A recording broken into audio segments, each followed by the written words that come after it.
serving Micronesia since 1938. Matson, celebrating 25 years of commitment to Guam, Micronesia, and the CNMI. Cars Plus Hyundai, home of the Kona electric vehicle, an electric heart with an SUV soul. Test drive yours today at Cars Plus. McDonald's of Guam, I'm Loving It, and King's Restaurant, serving your local breakfast, lunch, and dinner favorites for over 45 years.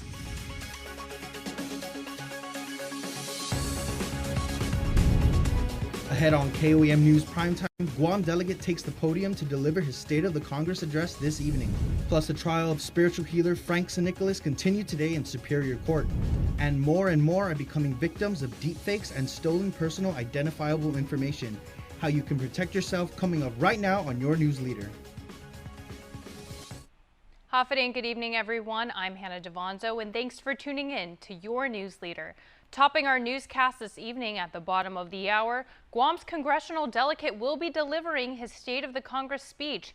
Joining us live from the Congress building in Hagåtña is our Nestor Lecanto. Nestor?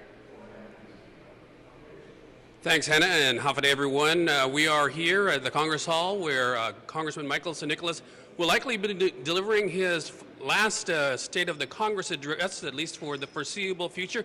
As you may know, he is no longer running for Congress, he is running for Adelup.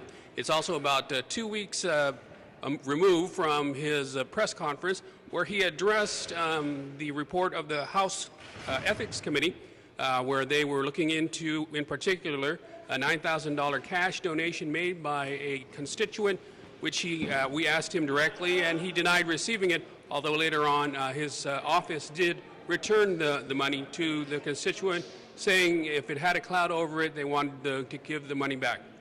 What will he be talking about tonight? We were not able to get an advanced copy of his speech, but I imagine that he will be talking about his accomplishments in Congress. One of his more recent releases had him talking about $1.5 billion from the National Defense Authorization Act that is coming to Guam. Most of that is built into the military buildup and the construction of the Camp Blas Marine Base.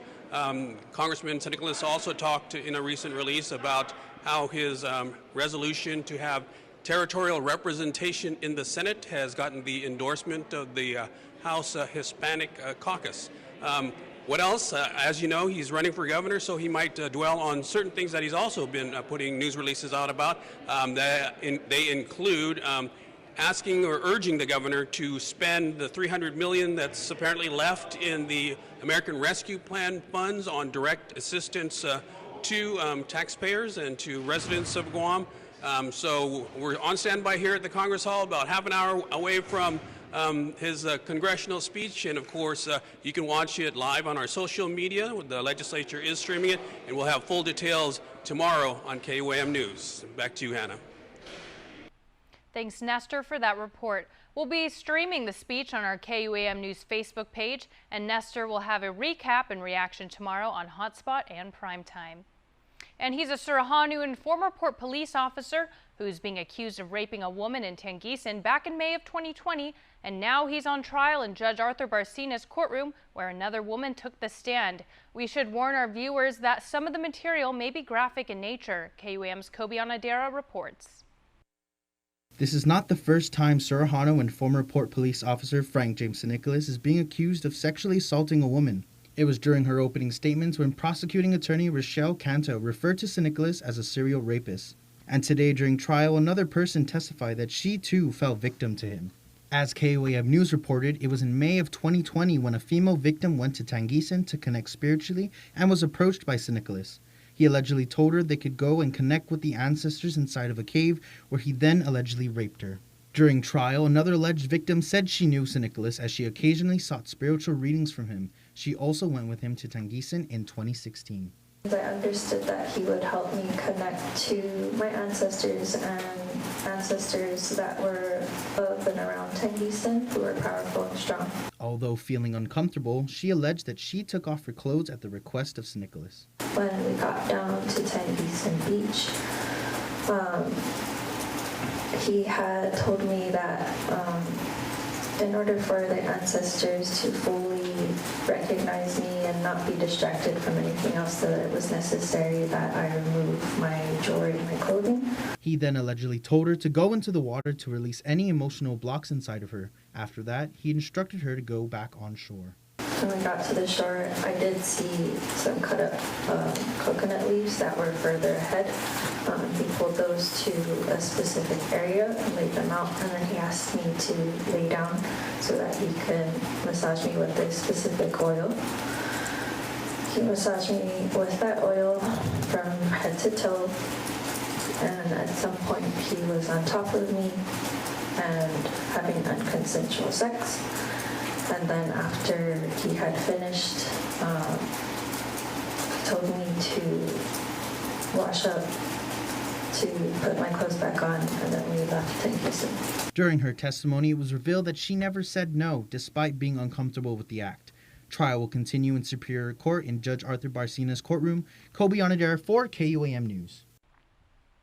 With the advancement of technology, the rise of deepfakes is a growing concern. The FBI warns of an increase in complaints. Jonah Gancharfis speaks with the special agent in charge on how people can better protect themselves. Recently, the FBI Internet Crime Complaint Center warned of an increase in complaints reporting the use of deepfakes and stolen personal identifiable information. But what exactly is a deepfake? Special Agent in Charge Stephen Merrill explains. Either audio or video or even a still image that is what we call synthetic content, something that has been altered or manipulated. So what you expect to see and what the image or audio really is are two different things. Merrill, who oversees Hawaii, Guam, and America Samoa, says while there are programs and technology in the works to help identify such actions, he says users need to take the extra steps to protect themselves and do their due diligence in spotting whether it's a deepfake or not. Some of the things we can look for to notice whether or not it is a synthetic image is whether or not the audio and the video are matched up, they're in sync. So for instance, if someone's moving their lips, but the sound is coming at a different time, that's an indication of a deep fake. Other things we can be looking at, if you look closely at the image, there might be areas of blurriness or not. And you can also always test it by having a conversation with the person through another medium, through a phone, switch it from one, audio video system to another. The number of complaints is alarming, considering this technology didn't exist 5 years ago. The technical abilities through artificial intelligence grows every year, which is concerning for Merrill, who has received complaints through the FBI's Internet Crime Complaint Center. Unfortunately, they've been victimized, and they're whether they've suffered a financial loss or they've lost their personal identifiable information, such as their date of birth or social security number being used by a bad actor. They've been victimized. So it is concerning that these numbers are going up. Companies or victims of deepfakes are encouraged to report it to the IC3 at www.ic3.gov. If available, include any subject information, such as an IP or email address, phone numbers, or names provided. Merrill just wants everyone to be careful. When someone is reaching out to you who you don't know, for instance, you don't know what they sound like, you don't know what they look like, and they're professing to be someone, you can be doing some research, and you really should be doing research to figure out what they're saying is accurate. We're all investigators to some extent, and we need to go the extra mile to make sure all the information we're getting from people we don't know is accurate. Reporting for KUAM News, I'm Jonah Gancharfis. The Guam Cannabis Extract Expo took center stage over the weekend, with guest speakers sharing their knowledge about everything they know about the topic. Daniel Perez has more. From those who grow their own cannabis plants to people who use cannabis extracts to mix into food, this year's Guam Cannabis Extract Expo attracted a variety of exhibitors at the Hyatt Regency. The expo, held on July 10, focused on education, networking, and the preparation of legal cannabis around Guam and the Marianas. Jonathan Guerrero of Indoor Cannabis 671. I am here as a local concerned citizen for cannabis. I want to be able to express my passion for the community and growing cannabis. So I decided to start a channel and kind of share my education and my trials and errors in the garden to teach the others, the community, how to grow cannabis in your home discreetly, you know, without having to go out or go in online and look for all the information, because Google is wide with information. So I kind of narrow it down and kind of help you find those little things that you need to grow your cannabis in your own home. The Expo's main guest speakers included two world-renowned hash experts, Nick T and the Dank Duchess, who both shared their knowledge and thoughts on locally grown cannabis and extracts. Other guest speakers included the Guam Crypto Cannabis Club, who spoke on the value of non-fungible tokens, or NFTs, and how it's used to buy legal cannabis products. Attendees also received a free NFT from Canna Comics, thanks to the Guam Crypto Cannabis Club. KUAM also caught up with Chantel Tingson, better known as Cannababe671, who shared how she incorporates cannabis into her sweet treats. I make a whole bunch of stuff. I love to bake. I love to incorporate infusions like canna butter, THC, infused coconut organic oil, and it's just a bunch of stuff that I love to do for the people of Guam who need it, because it's medicinal. Also present at the expo was local UFC fighter Trevin 5-Star Jones, who spoke on why he uses cannabis products. I train every day. I don't take any performance enhancing supplements, but some days I'm really too sore or I can't make it back to the gym. But sometimes I smoke to go to sleep, and sometimes I smoke to even go to training because my body's so sore. So marijuana really helps relaxes me and ease my mind. Those who attended got the chance to learn from a variety of experts regarding cultivation, proper care of cannabis plants, and the medicinal properties marijuana holds. Daniel Perez reporting for KUAM News. Still to come on your news leader, the doors are officially open for the Guam Relief Center, and later, GDOE students build and fly drones. These stories and more coming up next.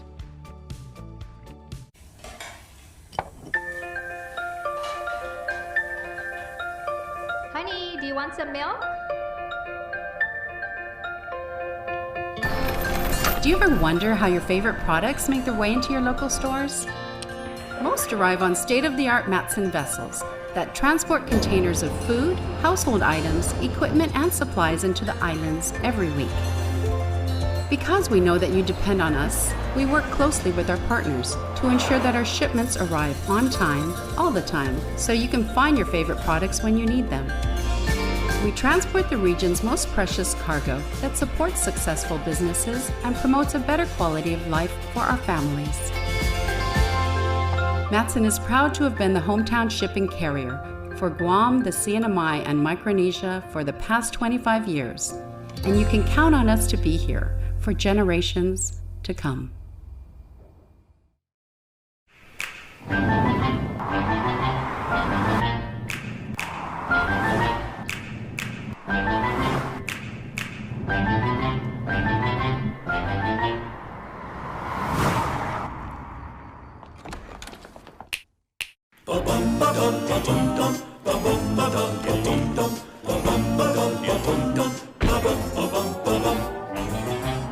Santa Fe family.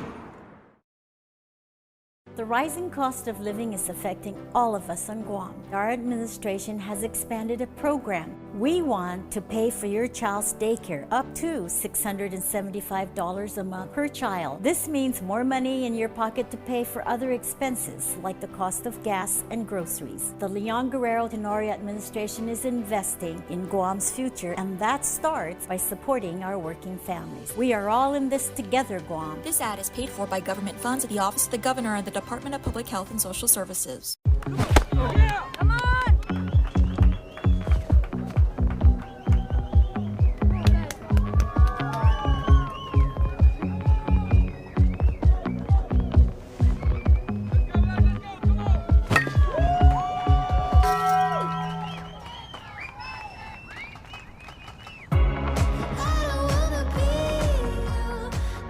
Try Taco Bell's new cheesy double beef burritos. There's a problem surfacing over the capping of the old ORDOT landfill. It appears that the toxic leachate that prompted the closure of the decade-old dump is still leaking out. Nestor Lecanto reports. The landfill was built just after the war, with the waste from both military and later mostly civilian communities transforming what was once a valley into a small mountain. Eventually, the U.S. EPA found that toxic leachate was seeping out and slapped Gov Guam with violations of the Clean Water Act. But after years of non-compliance, District Court Judge Francis Tidinko Gatewood ordered a federal receiver to take over from Gov Guam and oversee the closure of the dump. And the capping was finally completed in 2016. But during a budget hearing Friday, Guam Solid Waste Authority General Manager Irv Slike says the toxic leachate is still leaking out. After Guam EPA as well as myself kind of reviewed the performance of the cap at ORDOT, we've noticed a year-over-year increase in the amount of leachate that's collected. And this is also shared with the federal EPA.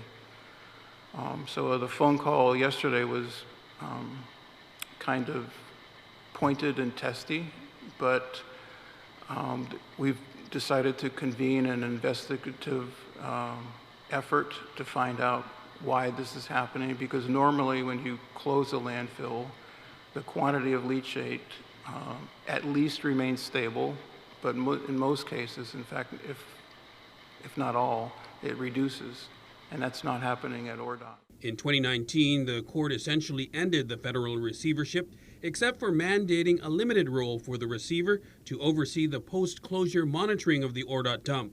The next scheduled hearing to update the court is August 3rd. For KUAM News, I'm Nestor Lecanto. The Guam Relief Centers is now officially open, and to celebrate the event, a ribbon-cutting ceremony was held this morning on the 3rd floor of the Bank of Hawaii building in Hagåtña. The center aims to provide direct access to programs to residents experiencing hardship. Lieutenant Governor Joshua Tenorio. Sometimes the bureaucracy can take its toll on people. People get discouraged or people get confused. And this center is, the purpose of this center is to make sure that we help people with people so that they can get the help that they need. The center is set up to bridge the gap between residents needing aid and government of Guam agencies. The programs available for on-site applications include the Guam Supplemental Nutrition Assistance Program, Program in Salapi Low-Income Homeowner Assistance Program, and many other government programs. The Relief Center is open Monday to Fridays from 8 a.m. to 5 p.m. For more information on what other programs are available, contact 671-475-2060. An emergency legislative session will be held to fast-track passage of a bill that provides a $500 credit for power bills, but it won't happen until after public hearing on Friday. Bill's sponsor, Senator Joe St. Augustine, had asked for the emergency session and a waiver of the public hearing requirement. But Speaker Therese Terlahi says the hearing will provide senators with as much information as possible, thus expediting floor deliberations. The bill provides 5 $100 credits per month from July through September for GPA residential and commercial customers. And summer school students from Finnegodson Elementary School presented to media outlets what they've learned about drones. With more, here's KUAM's Isaiah Uggan. Students from Jenny Ann Flores' class of Finnegodson Elementary School demonstrated to some of the island's media partners what they learned about drones. The thing that we learned, we presented to you today, was how to do flips and bounces and hand land. We did a throw and go, where they throw the drone and then let it go, and then catch it in their hands. They also went through the obstacle course. Flores, who is a 4th grade teacher at Finnegodson Elementary School and robotics, drone, and art club coach, told KUAM News that students' interest about the lesson have been great. Students are just so excited about learning about drones. Some of them had heard about drones, some of them have family that have drones, and some had no idea what drones are. But you know how kids are, they're very much interested in new devices, and at first it was a little bit hard to learn how to control the drones. Braden Santos, an incoming 5th grader at Finnegodson Elementary School, shared the knowledge he's gained and favorite part of the lessons. I learned that flying drones are actually easier than I thought it was. I learned that there's a lot of uses for drones. And what was, I guess, the fun part about the program? Like controlling it. Aside from learning safety and the many ways drones are used, Students learn problem solving and critical thinking skills. That's according to Flores. Anybody that uses technology knows that things go wrong. And that's they learn how to solve a problem when there's a glitch, when their drone is not responding, when the battery is off, there's not enough battery power, they need to switch right away. They learn persistence. They learn to creatively solve a problem when they're navigating an obstacle. They learn what's the best route and the safest route to get through an obstacle. The brand students are learning from its Tello drones, which are used indoors because of its light weight. It was supported and purchased using American Rescue Plan funds. Rayana Simon, an incoming 5th grader at Finnegodson Elementary School, shared her experience in the program. Like flying drones? Mm-hmm. Well, and what's been the most fun part about it? Oh, like I flipped it and then... A drone company called EcoFly is scheduled to demonstrate to students the professional drones and what they are used for in many different industries. Reporting for KUAM News, Guahu Siazia Agan. This group of students will be among the participants in the Guam Department of Education's Summer School Fair, scheduled for Saturday, July 16th from 10 a.m. to 2 p.m. at the Agana Shopping Center. And stay tuned. Up next, Dave Delgado with your roundup of local sports. Unified Communications, UC, is the next step in a business phone system. Introducing Docomo Pacific UC, your business phone. Instant messaging, video, voicemail, fax, and more. All unified on one platform and delivered through the cloud. Merge your desk phone with your mobile device. Turn voice calls into video conference. UC reduces phone costs. UC boosts productivity. Work better together with Docomo Pacific UC. We've made a lot of breakfasts, and along the way, we noticed something was missing. A warm cinnamon roll for breakfast, or with breakfast. A fluffy blueberry muffin from the drive-thru you're already driving through. A glazed apple fritter, which might find its way into your coffee. These are options every breakfast haver should have, and now they do. Meet the new bakery sweets at McDonald's. Ba-da-ba-ba-ba. Snacks. We got diapers for baby girl. Oh, 7:15, we gotta go. Bread, milk. Gas for work. Remember to grab Joe Boy a birthday present.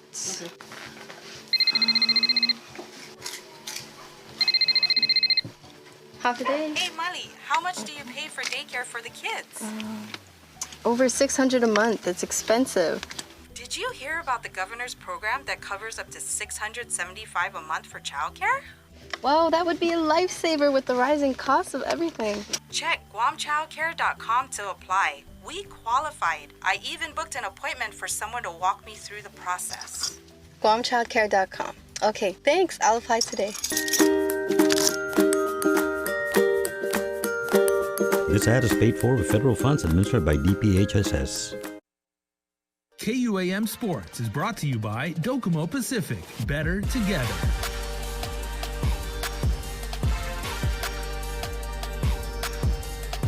Close to 60 players came out for the Cornhole Tournament to benefit the Manhoban Swim Club over the weekend. The tournament featured an open doubles blind draw and competitive singles division.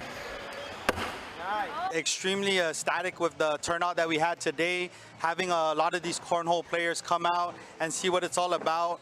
We're still trying to gauge how big the community is here on Guam. Extremely happy with the support we got from our vendors, and we're excited to see what's to come for cornhole here on Guam. The youngest competitor to pick up a bag was 10 years old. No specific skill is required to join the event. Definitely takes time, definitely takes practice to get good at this game. But as you walk the floor here, you'll be easily tell who's been putting in the work. You can tell by some of the gear they use. There's Pro Series gear. There's beginner gear that's out there. We have all our boards built to Pro Spec standard. You know, just like any other sport, if you put in the time, you can definitely see some good progress. Winners for the singles competition. First place, Chris Birchfield. Second place went to Jay Carter. Third went to James Rios. Winners for the doubles. First place, Francis George and Vaughn LaGuatnia. Second place, Daisy Whitmore and Carla Aporocho. Third place went to Patrick and Vandrick to Tautau. Check out Mariana's Cornhole Club on Facebook for more information. We do have another event that's going to support the Guahan Sindalu softball team that's making their way to the World Championships in Las Vegas. That'll happen on July 24th. Also here at Father Dueñas Memorial School, but we'll be at the Jungle. There should be some flyers going around. Definitely be on the lookout. We're looking at doing an event every quarter for everyone to come out and try this sport out. In soccer news, Shane Becker will take another step forward toward his dream of playing soccer professionally later this summer after signing a letter of intent to enroll and play intercollegiate men's soccer for the Bushnell University Beacons. I've been working hard in order to achieve the biggest goal in my life, which is to play professional soccer, Becker said. Shane currently trains with the Guam U20 national team as the team continues its preparations for the AFC U20 Asian Cup Uzbekistan 2023 qualifiers in September. KUAM Sports is brought to you by Docomo Pacific. Better together.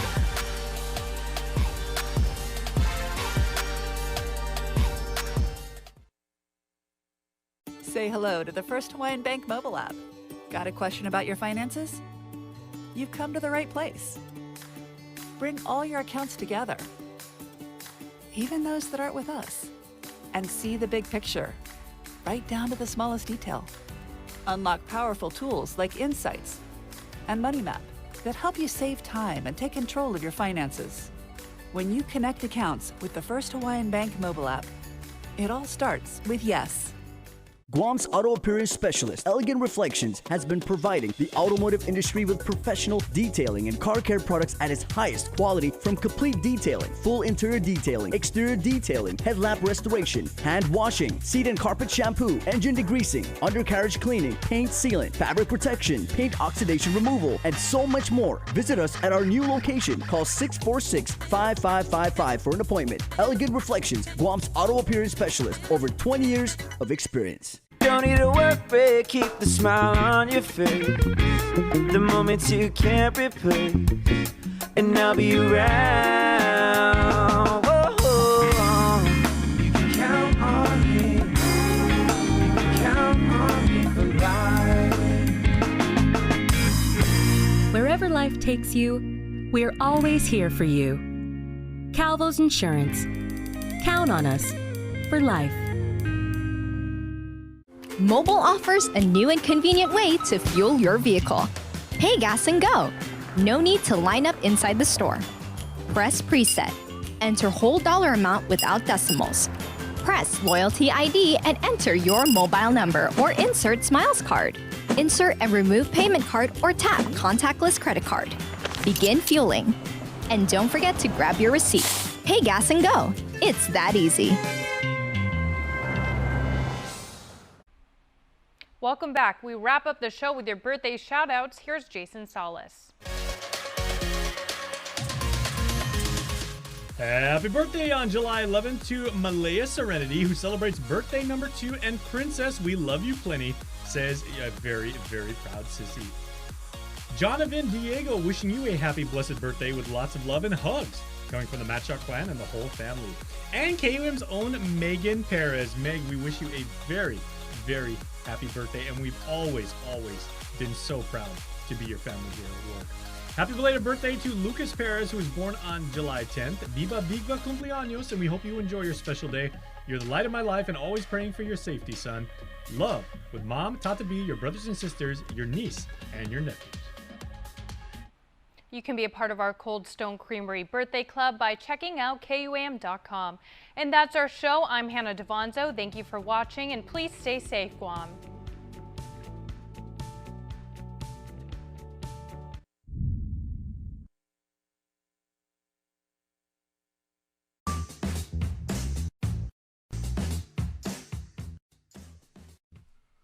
All right, everyone, welcome to the Hub here on the Hotspot, our brand new show. I'm Nestor Laconda with both sides of the ticket for the senatorial race certified. There are a lot of new faces and familiar faces. Joining me, I have Democratic Party Chairman Tony Babauta. Hello. Representing the Republicans is former Governor Eddie Calvo.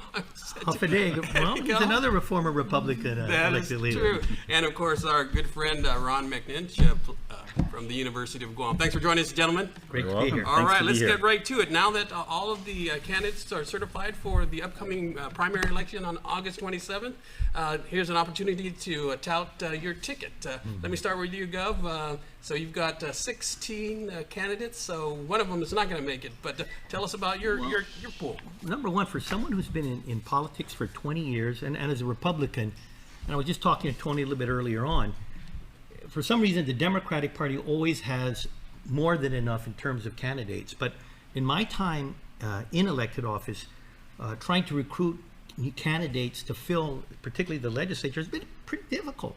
So what I'm excited about, and I think a lot of it has to do with generational changes, the COVID crisis that hit us. We have 16 candidates. Actually, we had 17, but of course one of them didn't fulfill the criteria for the number of signatures needed. But we have 16 candidates, and what's interesting, it's a good blend. We have 4 incumbents coming back. We have 3 former senators that are coming back. And then, of course, the balance are new folks. And they range from military veterans, small business owners, folks that worked in the private sector, some that have worked in the public sector.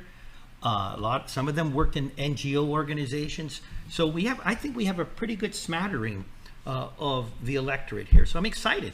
A little bit of the veterans, and then, of course, some of that new blood that every party needs. All right, Tony, how about your lineup? As the governor said, the Democrats haven't had too much trouble filling the seats. We typically never have too many problems finding folks who identify themselves as Democrat wanting to serve the public in the capacity of elected office.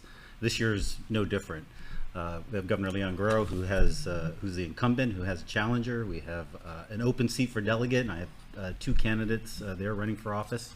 And then for the senatorial slate, I got 21 candidates trying to make it past the primary election. Of that, there's one former senator, Kelly Marsh Taitano, and then we have, I guess similar to the Republicans, we have small business owners. I have several veterans that are running for office. I think we have 2 of the youngest candidates on either side of the ticket, Roy Canata and Alex Duenas, both very passionate about politics and well-versed in politics, as well as whatever they have done in their professional capacities, which they will end up telling the people of Guam about.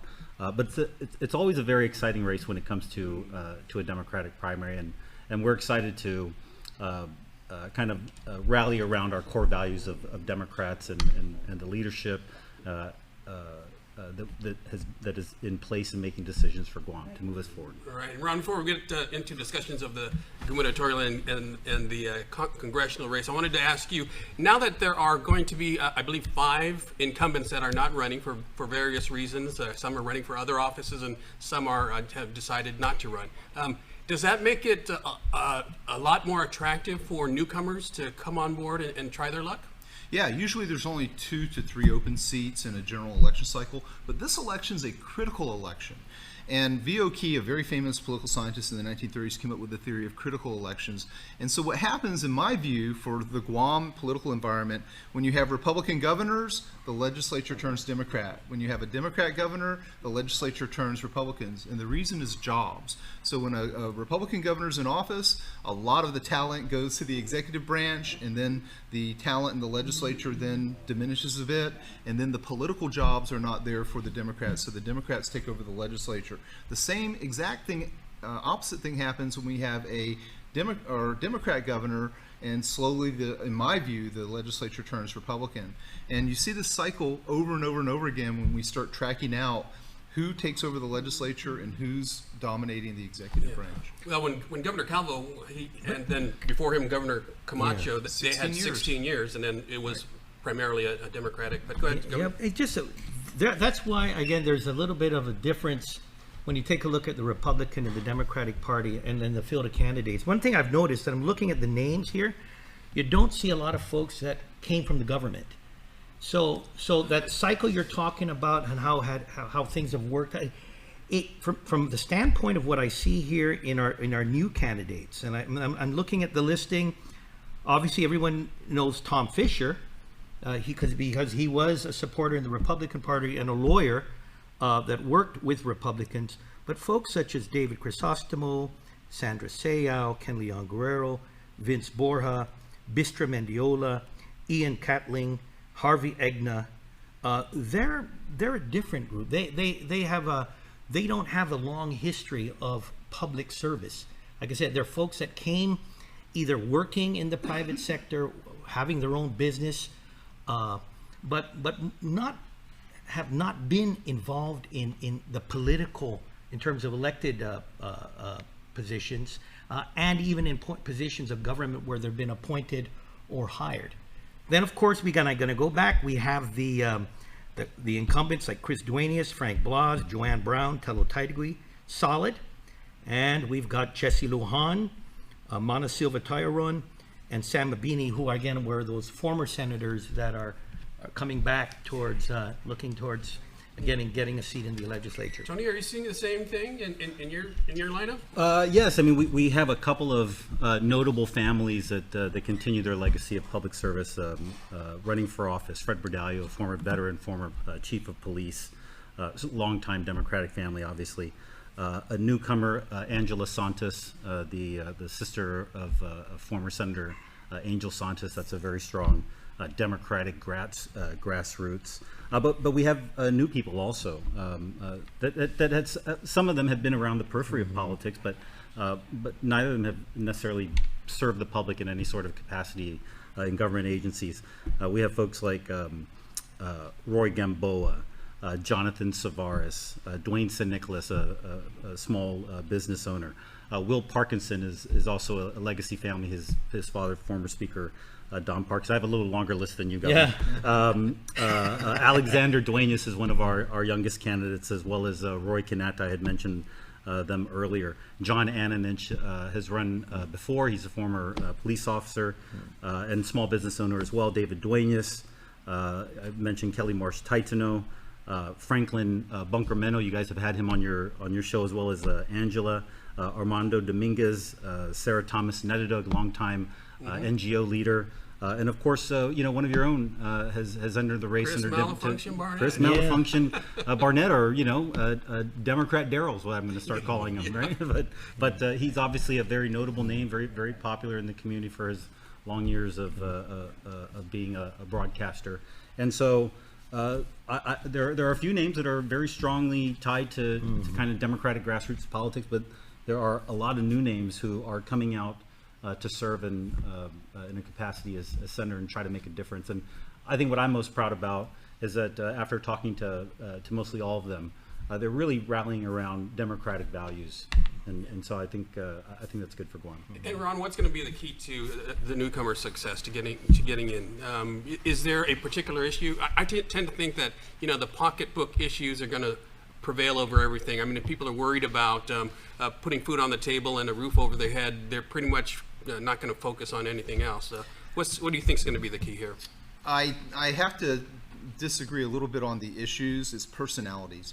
The question is, has the person done things that have put their name out there, so that when we deal with studying how people vote on ballots, they do a 2-pass, 3-pass system. They go through the ballot, they mark all the names they recognize, so name recognition is a key point.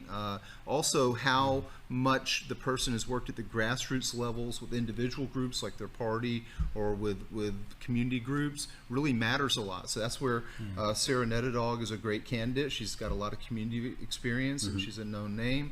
I was very impressed. I talked to a gentleman, Ian Catlin, very impressed with him. I thought he had a lot of good, interesting views. So we have some new names that are quite exciting in a lot of ways, because it's the young Turk kind of atmosphere.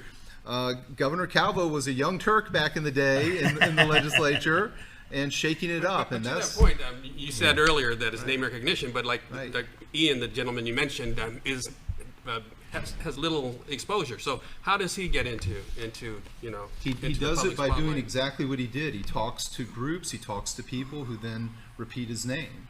Same thing goes with Sarah. She talks to people, talks to group, they repeat the name. And once you get to know the name, then you make the connection to the ballot. I think what will benefit a lot of our candidates in terms of getting their name recognition out there is that we obviously have an incumbent governor, Lilian Guerrero, and she has a tremendous organization and machine that is, I think they have meetings 3 or 4 times a week, pocket meetings, as we all know them. And that's an opportunity that that campaign has given opportunity to any Democratic candidate to come out and talk to essentially their base. And so I think, I think that that practice of getting on the stump and refining their message and why they're running, and then it's broadcasted on Facebook. We do Instagram. The party's trying to do more on social media to get their names out there. We're really going to make a strong push. I know the Republicans are as well. I think they're a little bit more organized. They had, I think, a little more time to organize and get some national resources. We've been working on the same thing. Yeah, that's one of the things we had the administration. I'm talking about the Camacho and the Calvo administration. So we had 16 years at Guadalupe. But when you have that organization that comes with being an incumbent. And for other candidates, whether it's senatorial or the delegate race, they can lock in with that incumbent. This is the first time in quite a while we don't have it, and thank goodness we've got a lot more support from the Republican National Committee, and they're giving us a lot of resources in terms of funding, and then just the technological know-how and the ability to use the database and the information that the Republican National Committee has. So we're excited by the help that is going to be coming from the national side. And then, of course, we're looking forward to showing the differences between what the Republicans have to offer and the Democrats. And you got to admit it, if there was ever a time to really compare records and to show the situation, are you, like I said, the simple question that I saw on the platform for Governor Camacho, are you better off now than you were 4 years ago? Because very rarely has there ever been a time where you had the national and local leadership under one party. We have the legislature in Guam, the delegate, and the Guadalupe that has been in control of government operations. But then at the same time, you had the President of the United States, you had the upper house, the Senate, and the lower house, Congress, all in control of the operations of government. And so, the record and when that person gets in there to vote, and that simple question, whether it's in Guam or it's in Des Moines or in Poughkeepsie, where am I at? And am I happy with the situation I am in terms of myself, my family, and my business? All right, I know, Tony, you want to comment on that? We're going to have to take a quick break. Got to pay some bills. Sorry. We'll be back with more in just a moment. Please stay with us. 4 years ago, we expressed our belief that a strong economy depends on a strong middle class, that small businesses need help to survive in tough times, and new industries are needed to diversify our economic base. The pandemic proved us right in so many ways. We said we would support tax cuts for small businesses, and we did. We said we would streamline government services to create a more business-friendly environment, and we are. We said we would invest in infrastructure improvements, and we have. We said we would expand opportunities for our people to learn much-needed trades, and we delivered.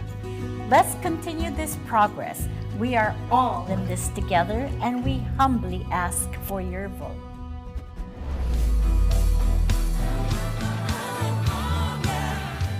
This is Governor Lilian Guerrero, and I approve this message. Pop it like it's hot, pop it like it's hot, pop it like it's hot. Pop it like it's hot, pop it like it's hot, pop it like it's hot. Pop my classic and spicy 50-50 popcorn chicken combo, only at Jack in the Box. All right, welcome back to the Hub right here on the Hotspot. And when we left, Governor Calvo asked that question, Tony, are you better off than you were 4 years ago? Yeah, I'm sure that's going to be one of the mantras that that the Republican candidate for governor will say. I will ask the question: are you better off than you were 16 years ago? This administration, the Leon Guerrero-Tenor administration, has eliminated the debt, has paid tax refunds ahead of the mandated court order, has paid cost of living allowance ahead of time. The Democratic legislature has lowered the BPT for more than 90% of small business owners. And I will say that Governor Calvo, for his part, when he was in office, he took a very bold step in leadership in increasing that BPT to offset the Trump tax cuts that are still in effect today, right? And so, but I think recognizing everything that's going on with our economy, I thought it was right for a Democratic legislature to drop that BPT for more than for 90% of small business owners on Guam. And the other thing in the last 4 years is that GovGuam has not issued a bond for either tax refunds or for operations during this administration. So as much as the Republicans may want to ask during this campaign season, are you better off than you were 4 years ago? I would ask, is the island better off than we were 16 years ago? And I think we are. All right. Before I get into more of that, Ron, let me just ask you, since we brought up the gubernatorial, the Democrats will have a contested primary. Felix Camacho will run uncontested, so he can coast, if you will, until the general election. Is that an advantage or a disadvantage? I think it's a disadvantage in some ways because, and I guess Tony and I were talking earlier on, is that I think Guam should really take a strong look at the primary and see whether the primary is actually healthy or not. Because in some ways it disadvantages groups like, in this case, the Republicans, because they have 16, and then on the other hand you have the Democrats who have 21. I don't know whether primaries are even needed at this point, especially when you have 3 candidates for governor and 3 candidates for delegate. I think that some more consideration should be given over, I know the Democrats wanted to cancel their primary and just go to their in-house method. I think some more discussion should be given to whether a primary is even needed, because sometimes primaries can be less than helpful. Usually primaries, in other environments you have districts. We don't have districts on Guam, and that makes primaries more useful. When you have an open a cohort of candidates, we have 15 votes that we use to elect people to the legislature. In that kind of environment, I'm not so positive about primaries. Is it unusual? Nobody ran against you as an incumbent, right? No. Is it unusual for an incumbent to be challenged in a primary? I can't recall. 98. 98 was there? Yeah. Yeah. And then, that's right. yeah, that was a very contentious election in 1998. 5% of people voted Republican at the primary, 95% voted Democrat. And that's part of the issues, whether it's healthy or not. I think also, the incumbents often have an advantage, of course, but in some ways they're at a disadvantage because then they're responsible for everything. We were talking outside about this, and he brought up the 98 situation, where it seemed that only 5% of Republicans stayed home and 95% of them went and participated in the Democratic primary. It's for those reasons that the Central Executive Committee of the Democratic Party of Guam had voted to close off its primary. We believe that at the grassroots level, Democrats should be electing their Democratic Party banners to represent us in the general election, right? It's no more than, I'm from Agate, and I'm sure voters in Jigo wouldn't want me to be voting for the Jigo mayor. I have no business in Jigo, right? By the way, I find that interesting because, the Democratic Party was always talking about dirty tricks. But if you really look at the Camacho 2 terms of their administration and the 2 terms of the Calvo administration, a lot of that, there's history to it. And by the way, talking about 16 years ago, I remember 16 years ago because I was a senator. I'm a little bit older than you. There was no power, there was no water, and Adelaide was wiped out. So Governor Camacho came into a situation with his administration where there was no power, there was no water, there was concerns about looting because of the total destruction of Guam, but he didn't order roadblocks and shut down businesses. But I can't tell you, going back into history, what got me elected was a bunch of Democrats that were upset with Carl Gutierrez. A lot of the Berdalio Underwood organization went my way. Before me, God bless Governor Felix Camacho, but because of the fighting that was going on within the Democratic Party, what assisted Governor Camacho to get elected for 2 terms, again, Governor Gutierrez had some tough times with Robert Underwood or Tom and Lou, but with that, the Gutierrez faction went over and voted for Governor Camacho. So this whole thing about closed primary, open primary, and dirty tricks, there's a reason. There's more Democrats in Guam than there are Republicans. How we get elected Republicans and how we got 16 years is we had a solidified Republican Party. We had a pretty good showing of the independents.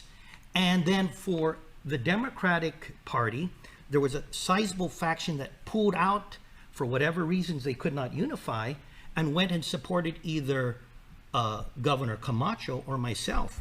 So again, this whole issue on a closed primary because of somehow the Republicans being able to fix things, to me, that's a fallacy. The reality is it was the fighting that was going on within the Democratic Party that helped propel 16 years of Republican leadership in Adelut. So that's where I beg to disagree. Well, Tony, you want to respond to that? Yeah, I mean, it's not a fallacy. And is that going to be a situation in this case too, with Lou and Josh and Mike and Sabrina? Well, let me speak to the fallacy part first. It's not a fallacy. These things happen. They happen here at the local level, as Governor Calvo had just described. They happen at the national level, at the state level. In the past 4 or 5 years, there have been about 4 or 5 states where the GOP has voted to close off their primaries because Democrats are interfering on their primary elections. They want to be able to elect their standard party bearers, right? This happens across the country, and for the Democratic Party, it's not necessarily how Republicans feel about our primary. According to a Republican-appointed judge, the Superior Court of Guam, Judge Alberto Lamarena, in a case that we had cited when we were going through this process, it's a decision of the party, and it's the governing body of the party that makes these decisions. And so I have a central executive committee that is elected by Democrats, a male and female from every village around the island, and they are the governing body of the Democratic Party. They made the decision, knowing that they had the opportunity to close off the primary, to close off the Democratic primary, so that only Democrats can vote for those Democrats that are running to be our standard party bearers. It doesn't prevent us, nor should it be an indication that we are not a big tent party. We are obviously a big tent party. We have 21 candidates. Every office that's on the ballot has a primary election. But the bottom line is, I respect what Republicans think, but I absolutely disagree with them if they want to talk about Democratic Party politics. This is a decision for Democrats and the Democratic Party of Guam. And if Republicans want to close off their primary, that's completely their decision. I will have nothing to say about it, right? Yeah. MTO Maintenance will now completely sanitize your home, office, or business with state-of-the-art commercial sprayers. For over 30 years, MTO Maintenance has been committed to the health and safety of our customers. And now, more than ever, a clean home, office, carpets, and furniture is a necessity to our island. Give us a call today. Stay healthy and stay safe, Guam. Call 647-6861 for an appointment. The rising cost of living is affecting all of us on Guam. Our administration has expanded a program. We want to pay for your child's daycare up to $675 a month per child. This means more money in your pocket to pay for other expenses like the cost of gas and groceries. The Leon Guerrero Tenorio administration is investing in Guam's future, and that starts by supporting our working families. We are all in this together, Guam. This ad is paid for by government funds at the Office of the Governor and the Department of Public Health and Social Services. Ladies and gentlemen, children of all ages, the Super American Circus is back on Guam, performing 8 shows per week at the PIC Hotel. Witness thrilling acts like the Motorcycle Team and the Globe of Danger, the Amazing Skywheel, the High Flying Motorcycle, acrobats, beautiful aerial ballerinas, jugglers, and more. Get your tickets at www.superamericancircus.com. Get free kids tickets at Burger King and Circle K 76, valid for the month of July. Presented by Burger King and Circle K 76. Ron, do you see that happening where the loser of the Democratic primary for governor pushes their folks to the Republicans? I think if there's significant crossover, they certainly would probably be justified in questioning it. And I think for that reason, we might just be headed to court this election after the primary. It just depends on how the cards fall if that happens. You know, it's very, very interesting on Guam. Our elected leaders love to go to court on these issues. In the CNMI, they never go to court. There's like 100 vote margin between 2 or 3 candidates that happened in 2006. No litigation at all. On Guam, we have a 2,000 vote gap. There's litigation. I don't know. It's a very interesting shift in how people look. But I think it needs to be given a strong look, and I think the Organic Act needs to be looked at. And these points are arguable. You know, people can argue back and forth what they think or not think. But I think the bottom line is, if a person feels that the primary is unfair, they're probably going to strongly question it. Interesting. So one of the big issues that political issues that came up in the past couple of weeks is Congressman Michael St. coming forward, responding to the House Ethics Committee's report, pretty damning report against him. He's basically saying that they didn't charge him, even though they forwarded their report to the Justice Department. Did that help, or did that hurt Congressman St. by coming out and responding to the House? Well, I think it's been outstanding for 3 years, and he didn't speak much about it while it was going through that process. So I think he owed it to the public to be able to speak to it. And I won't talk about the particulars of the report in any great detail. I think I will just point out that I wanted to go back and I read the report on Mr. St. Nicholas. I also went back and kind of looked at the past several years of reports that have come out against other members of Congress. And for journalists especially, I mean, words matter, right? And the words that the House Ethics Committee used in describing their conclusions were very powerful. Public condemnation, substantial evidence. Those are words that I haven't found in other reports. But that's something that Mr. St. Nicholas has to be able to continue to speak to as he goes through the campaign. I can say from a firsthand experience, it's a difficult situation, both professionally and personally. I had an investigation while I was assistant secretary that resulted in my resignation, but I did so because I felt like the mission of the Department of the Interior and the Obama administration and kind of the work that they do for the territories was much more important than one individual. And if I had lost any sort of confidence because of that investigation, then it was my duty to leave so that mission could carry on, so the work in the territories was so important, not only to me, but I think to the people in that office. And so that's why I left. That's on the professional side. On the personal side, it's very difficult. I mean, your family goes through a lot. I was sharing with a friend of mine earlier today that at that time, I think my daughter was like 10 or 11 years old. Never used Google, right? She had an iPad, but now she's a sophomore in college, and certainly in the past 2 years, we had a very long conversation because she Googled her father's name and read the report and had a lot of questions, more on the personal family side, which was me and my ex-wife had to sit down and talk to her. It's an adult conversation with a new adult. Mr. St. Nicholas will have to make those decisions both professionally and personally, and the voters will have to respond to it. Appreciate your candor, Tony. Obviously, it doesn't help. Any negative publicity does not help. In fact, you just look in the past in Guam. In our side, the last election, issues happen. And those negative issues, it's the electorate will take it, and that will be part of the decision-making process. But I can also say something about Mike St. Nicholas. I've underestimated him in the past few elections.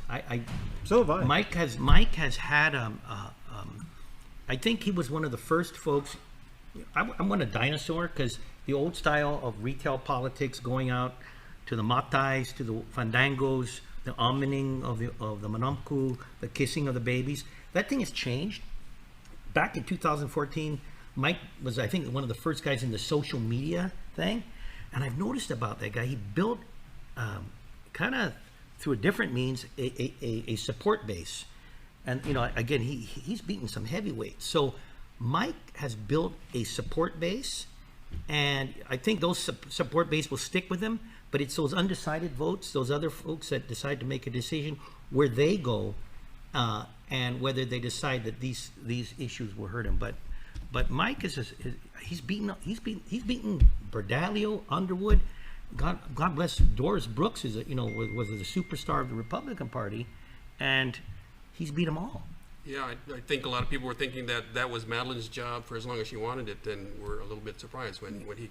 Okay, we got to take another break, but we'll be right back with more of The Hub in just a moment. I just don't want to forget it. How deep do Pizza Hut's roots run in the islands? Through all the decades, we know what you love. Great taste at an even better price. Like our large 3-topping carry-out pizza for just $12.99. You choose your favorite toppings, meat, vegetables, or any combination that totals 3. Our $12.99 large 3-topping pizza. Order online and carry one out today. Only at Pizza Hut, the island's best.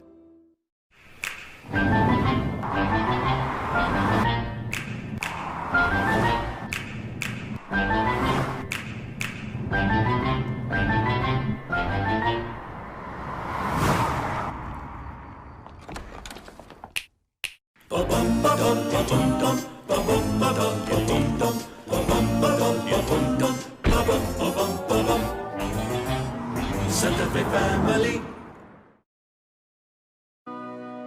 I have a phone. I have no TV. Ooh, TV on phone. Get live TV on your phone or any device with DTV Plus from Docomo Pacific. Watch live channels or stream from your favorite apps on any device, all from your home Wi-Fi. No cable lines, no hassle, more savings. All for only $35 a month with your link bundle. DTV Plus, your cable TV on Wi-Fi. Ooh, TV on phone. All right, we're back for the final stretch. Governor Calvin, I think you wanted to mention something. I just noticed some of the folks I mentioned. I just want to make sure I mentioned Michelle Hope Titano. And with Michelle, you know, I didn't mention her name, but that young lady has been with our administration, and she's done an admirable job there. And I know this is not her first time running. So like Ron mentioned, some of this recognition, when you have Michelle, when you have Sandra, when you have Vince Borja, these are 3 folks that ran in the last cycle. You know, so I'm hopeful now that with the name recognition, that, you know, these 3 folks can now, again, garner enough support to get in there. So I just wanted to mention that name because I believe I did forget to mention it earlier on. All right. So for our final few minutes here, I wanted to talk about another major issue that's come about, and that was the Supreme Court's overturning of Roe v. Wade. I know that it's caused a little bit of a stir here locally. You know, sides are kind of galvanizing. Wanted to just ask you guys if you think this is going to be a major political issue, or if it's kind of a one-off thing that isn't really going to be in the big discussion. Tony? No, I think it's going to be a major political issue. I mean, the ramifications of the overturning of Roe v. Wade by the U.S. Supreme Court, huge issue for the country, and then beyond that, a huge issue for all the different jurisdictions, states, and territories, because as a result of the Supreme Court's ruling, those decisions are going to be left in those local jurisdictions. So it's extremely important if you believe in a woman's right to choose and what they need to do to be able to take care of their own health, which I believe. I mean, I have 2 daughters now, right? I have one who's 19, I have one who's 2 years old, and my 19-year-old daughter just 2 weeks ago participated in a rally in Virginia where she spoke about the opportunities and the availability and the choice that her younger sister is going to have as she gets along in life. I think it's going to rally younger voters who, by and large, have grown up with this kind of constitutional protection as we thought that it was going to be.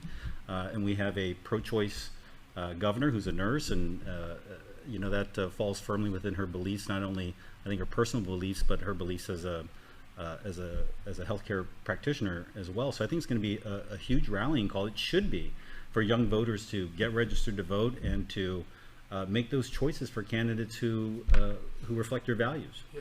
I know, Governor, you've got some strong thoughts, but let me ask Ron to weigh in first, and then we'll close with you. Sure. In general, the national politics stuff doesn't really play well on Guam. In the national level, women per 1,000 women, 60 per 1,000 give birth in the U.S. mainland in any given year. On Guam, it's 142. We are a baby-friendly community. And so the rhetoric that you hear, especially nationally, the really offensive rhetoric, it really turns people off here. And the final little point I'll mention to this is, on Guam, there are mothers and fathers and grandparents, grandfathers and grandmothers who hold babies. And that's how we view babies here. It's a very, very different environment than the U.S. mainland. Yeah.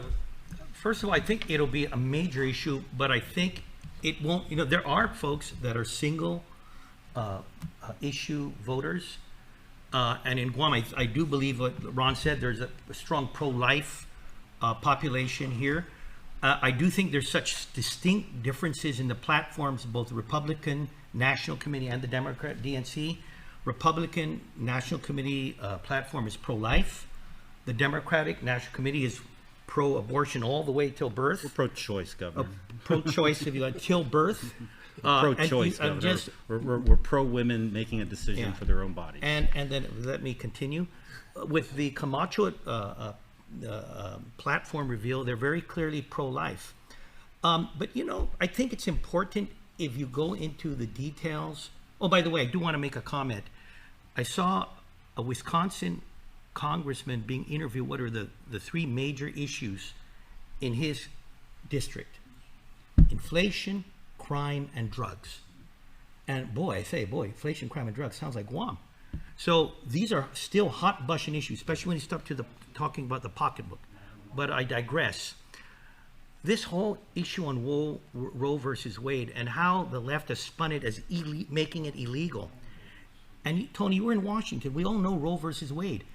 Even you had Ruth Bader Ginsburg saying that wasn't the right way to do it because that was a Privacy Act issue. I think the issue now is going to all the states and territories. It should never have been a Privacy Act issue. It should be the issue on a right. You're right. A woman's right to decide what she does with her body, but also when does an unborn child be treated as a person, and what rights does that person have? A lot of stuff have happened over the years. Number one, the advances in sciences. So they used to talk about conception, that it's a wart or a mole. No, what's weird? There's an explosion of cellular activity, each with unique DNA. We're now finding out about the threshold of pain, and that now there's a sensory portion to an unborn child early on. That's part of the reason for the heartbeat. Modern science has showed us that we could now, with modern medicine, that a baby unborn child can become viable at 30 weeks. So where modern science is showing that this is not just a mole or a wart. It's unique. It has its own DNA fingerprint. This unborn child can feel pain. And I think that is why it's so important. It goes to the state and territorial legislatures. We have these very difficult discussions, but we weigh in the woman's choice to what she wants to do with her body and whether this unborn child should have some right as a person. And it's going to be a great debate. All right, I hate to cut you off, but we are running out of time.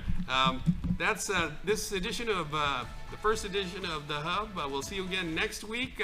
Just to plug next Tuesday's candidates, incumbent Senator Joe San Augustine will be on, Daryl Chris Malfunction Barnett, Vince Borja, and Tom Fisher on the Republican side. That's next week, Tuesday, on our show. Thanks for watching, everyone. Thanks to Governor Eddie Calvo. Thanks to Tony Babauta, and thanks to Ron Mc.